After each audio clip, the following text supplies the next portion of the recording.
I don't think I have much utility outside of sex. I think as a woman, your job is to provide sexual access to your man, and if you don't do that, like 80% of your value is pretty much gone. Now, I find it interesting how when I said, look, the guy got with you, said he would provide for you, then he decides he doesn't want to provide anymore, and you guys go 50-50. Not even that you provide for him, just go 50-50.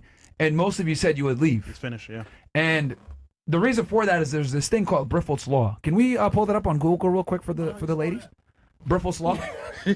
In summary, when things can happen, how do you spell that, Mar? They can go wrong. B-R-I, 2 F's, A-L-U-L-T. And I want to read this for you guys real fast because I do think that it's very important to kind of go through this.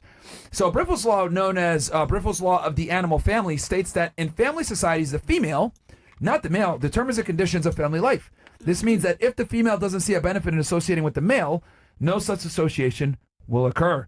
In essence, the female's needs and preferences dictate the social structure and relationships within a species. So in other words, basically, women kind of lead the relationship. Yeah. They don't lead the they don't necessarily lead the relationship. No, but in animals. But if the man doesn't provide what he's supposed to provide, the woman is going to end the relationship. That's true. So, what I'm trying to say is, when a woman isn't getting what she's supposed to get from a man, she has no problem leaving a lot of the times. But when a man isn't getting what he wants, all of you guys notice, like some of you guys were like, oh, just leave or just work it out or talk to do therapy, like or none of you guys wanted him to get with another girl. So like in other words, guys are just supposed to kind of just like tough it out versus like girls, you guys can just walk away. And I always thought that was kind of interesting because I do think that the majority of value that women provide is their sexuality.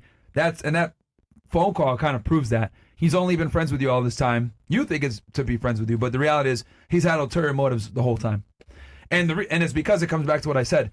Men and women are very different, and I don't think men really get benefit from being friends with women. Unless it's an ulterior motive just like that. So all your guy friends probably want to fuck you guys too. And I think you guys are all keenly aware of this. But you keep them in the friend zone because they give you benefit.